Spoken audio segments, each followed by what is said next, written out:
59.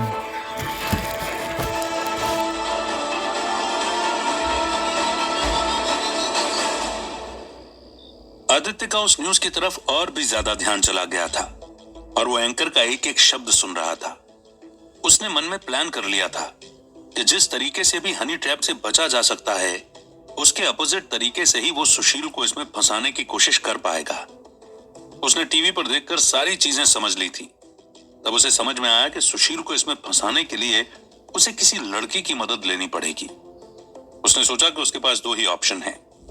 पहला थी देविका, जिसे वो शायद इस बात के लिए अप्रोच कर सकता है, और दूसरी थी सुप्रिया, जो आदित्य की मदद करने के लिए तैयार रहेगी, क्योंकि उसने भी उसकी मदद की थी। आदित्य ने सोचा कि अगर इन दोनों को अपने साथ मिला लेगा तो भी उसे उन्हें सब कुछ बताना पड़ेगा। फिर उसके बाद वो आदित्य के साथ काम करने को तैयार हो या नहीं, इस बात को वो कंफर्म नहीं कह सकता था। लेकिन अगर उन्हें पहले से ही पता होगा कि आदित्य किस लेवल के थ्रेट की वजह से इस काम को करने के बारे में सोच रहा है, तो शायद वो तैयार हो जाए। तब आदित्य को एकदम से ख्याल आया कि मृणाली को तो ये पहले से ही पता है कि उन पर किस तरीके का हमला हुआ है। आदित्य ने सोचा कि अगर एंड में उसे देविका और सुप्रिया दोनों ने मना कर दिया, तब जाकर वो मृणाली को एक ऑप्शन की तरह कंसिडर करेगा। लेकिन तब तक के लिए मृणाली के बारे में ऐसा सोचना भी सही नहीं था। जब न्यूज खत्म हुई तब मृणाली शायद उस न्यूज को देखकर खुश नहीं थी, और इस बात से साफ था क्योंकि वो बिना कुछ कहे ही अपने कमरे की तरफ जाने लगी थी। आदित्य को समझ नहीं आया, पर उसे इतना पता चल गया था कि मृणाली को न्यूज देखने में ज्यादा इंटरेस्ट नहीं है। आदित्य वहीं बैठकर अपना प्लान सोचने लगा कि वो किस तरीके से चीजों को अप्रोच करेगा। उसके मन में यह कंफर्म हो गया था कि वो इन दोनों में से किसी एक लड़की की मदद लेकर सुशील को किसी ट्रिप पर भेजेगा, और जब सुशील वहां से जा रहा होगा तब वो रास्ते में उसकी कार को रोककर उसे उठा लेगा और एक ही दिन में अपना काम करके उसे वापस छोड़ देगा। आदित्य को यह प्लान बहुत इजी लग रहा था, और उसे एकदम से अपने ऊपर डाउट हुआ कि आज सुबह जब वो अमित से बात कर रहा था तब उसे ये बातें इतनी कॉम्प्लेक्स लग रही थी, पर शायद इतनी कॉम्प्लेक्स है ही नहीं। बस उसे हर चीज को पहले से ही सोच कर रखना था, और ऐसा करने से उसका प्लान इजी हो जाएगा, जिसकी वजह से वो आगे जाकर अपना काम पूरा कर पाएगा। आदित्य को अब जाकर थोड़ा रिलीफ महसूस हुआ, और उसने सोचा कि अब वो कल ही इस बारे में अमित से बात करेगा। तब तक के लिए इस टॉपिक को वो यहीं छोड़ रहा है। अगर कोई भी नए सवाल आएंगे तो फिर वो अमित से ही इस बारे में डिस्कस कर लेगा। ये बात सोचकर आदित्य हॉल से निकला और स्टेयर्स चढ़कर मृणाली के कमरे की तरफ गया। वहां पहुंचकर उसने देखा कि मृणाली तो आज बहुत जल्दी सो चुकी है, और आदित्य ने उसे बिना डिस्टर्ब किए ही उसके पास जाकर सोने का सोचा, और वो वहां पर लेटकर उसकी तरफ देखने लगा। आदित्य को मृणाली सोते हुए भी बहुत सुंदर दिख रही थी, और वो उसकी खूबसूरती को निहारते निहारते कब सो गया उसे पता ही नहीं चला। अगली सुबह भी वैसी ही रही जैसी पिछली दो सुबहें थी। वो दोनों उठे, फ्रेश हुए, नाश्ता किया और फिर कार में बैठकर निकल गए। हर दिन की तरह आज भी उनके बीच में बातें हो रही थी, और तो आदित्य ने सोचा कि क्या उनकी बातें कभी खत्म होंगी? क्या कभी कोई ऐसा टाइम आएगा जब मृणाली कुछ भी बोलना पसंद नहीं करेगी और आदित्य भी कुछ नहीं कह पाएगा? लेकिन अभी के लिए उसे यह सोचना बेकार लगा, और उसने मृणाली से आगे बात करने के बारे में सोचा, और वो पूरे रास्ते रोज की तरह ही नॉर्मली उससे बात करने लगा। जब आदित्य ऑफिस में पहुंचा तो उसने एक बार अमित से बात करने की कोशिश की, लेकिन अमित ने उससे यह कह दिया कि ऑफिस में बात करना बिल्कुल सही नहीं होगा और वो बाहर लंच में ही बात करेंगे। और आदित्य ने भी इस बात पर ज्यादा आनाकानी नहीं की। वो अपने काम में बिजी था कि तभी उसके पास ट्विंकल आई और उसने आदित्य को बताया कि देविका ने अर्जेंटली उसे अपने कैबिन में बुलाया है। आदित्य जब देविका के कैबिन के बाहर पहुंचा तो उसने नॉक करके उससे पूछा, "May I come in, ma'am?" "Sure," Devika ने कहा, और आदित्य उसकी बात सुनकर अंदर चला गया।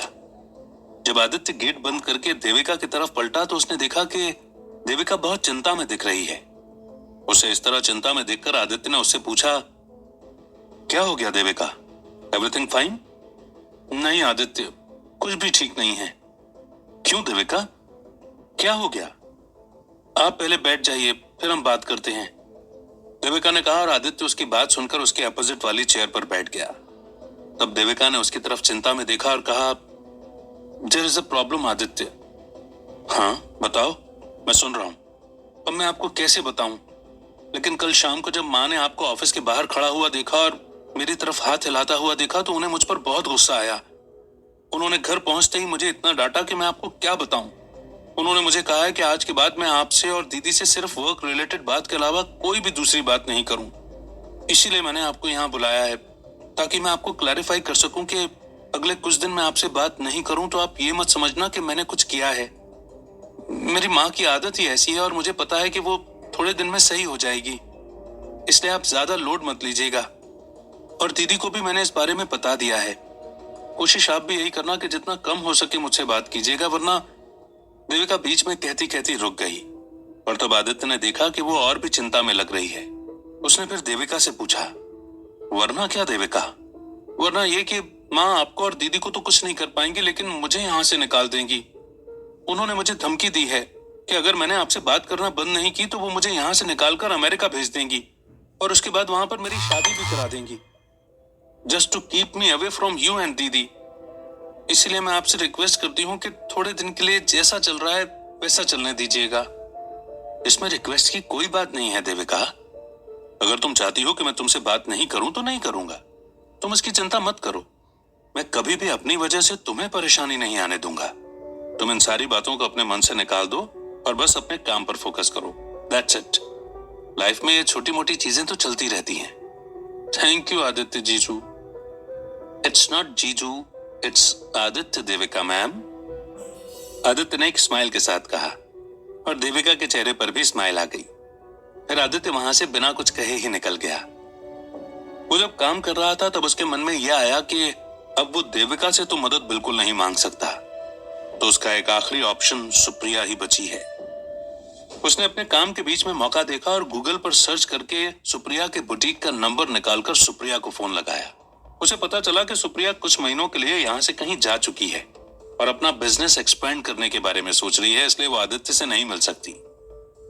उसे समझ नहीं आ रहा था कि उसे अब क्या करना चाहिए, क्योंकि अब उसका अगला ऑप्शन मनाली ही बची थी। उसने सोचा कि क्या उसे डायरेक्ट मनाली से मदद मांगनी पड़ेगी, और वो मनाली को एग्जैक्टली बोलेगा क्या। मनाली जब इस बात को सुनेगी कि आदित्य सुशील पर शक कर रहा है तो वो जरूर गुस्सा करेगी, क्योंकि आदित्य फिर से उस चीज में इन्वॉल्व हो रहा है जिसकी वजह से उन पर 2 बार हमला हो चुका है। आदित्य सोच रहा था कि इसे वो अमित के साथ ही डिस्कस करके कंक्लूजन पॉइंट पर आ सकता है, और वो बस लंच होने तक का इंतजार करने लगा। थोड़ी देर में ही आदित्य का इंतजार खत्म हो गया और वो अमित के साथ जाकर उसी पराठे वाली शॉप पर बैठकर ये प्लान डिस्कस करने लगा। उसने अमित को बताया कि अगर उसे सुशील की कोई कमजोर कड़ी पता है तो वो है लड़कियां, और उन्हें अब सुशील को हनी ट्रैप में फंसाना होगा। अमित आदित्य की पूरी बात ध्यान से सुन रहा था और उसके बाद उसने पूछा, तो इतना कंफर्म होकर कैसे कह सकता है कि सुशील बख्शी हनी ट्रैप में फंस जाएगा? क्या तुझे लगता है कि वो लड़कियों के पीछे घूमता होगा? हाँ, मुझे इस बात पर पूरा भरोसा है। और वो कैसे? अमित ने एकदम से पूछा। तब आदित्य के मन में भले ही उस लड़की की बात चल रही हो, लेकिन उसे पता था कि वो अमित को यह बता नहीं सकता, इसलिए उसने कहा, तू वो सब छोड़ और इस बात पर फोकस कर कि हम अब क्या कर सकते हैं। मुझे लगता है आइडिया तो सही है, पर उसमें थोड़ी सी दिक्कत भी है। जैसे जैसे सबसे पहला सवाल यही है कि हम किस लड़की को सुशील के पास भेजेंगे। अगर हम किसी बाहर की लड़की को पैसे देकर उसकी मदद मांगते हैं तो वो हमारे इस ऑब्जेक्टिव के लिए कभी तैयार नहीं होगी कि हम सुशील को आगे जाकर किडनैप करने वाले हैं। और अगर तैयार हो भी गई, तब अगर पुलिस ने उसे ढूंढ लिया और उसे कुछ भी बता दिया तो हमारी वाट लग जाएगी। इसीलिए हमें किसी ऐसी लड़की को अपने साथ मिलाना होगा जिस पर हम दोनों पूरा भरोसा भी करते हो और वो भी हमारा साथ देने को पूरी तरह से तैयार हो। अगर हम किसी जान पहचान की लड़की को पिक करेंगे तो उसका खतरा बनने के चांसेस बहुत कम हो जाएंगे और हम आसानी से अपने काम को अंजाम दे पाएंगे। पर सवाल यही तो है अमित कि वो लड़की हम लाएंगे कहां से? आदित्य ने कहा। और फिर वो दोनों बैठकर इस बात को सोचने लगे। 15 मिनट निकल गए, लेकिन दोनों ने एक भी ऐसी लड़की का नाम नहीं कहा जो उनकी मदद कर सके।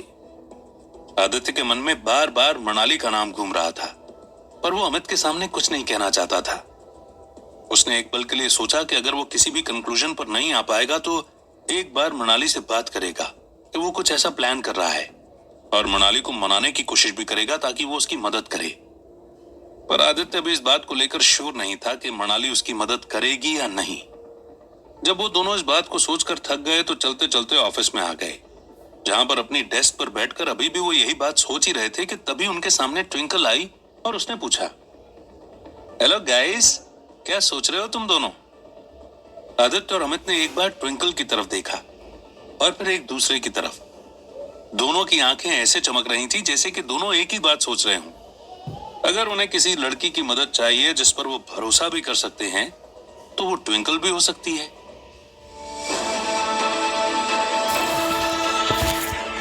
Thanks for hearing. 90 will come shortly.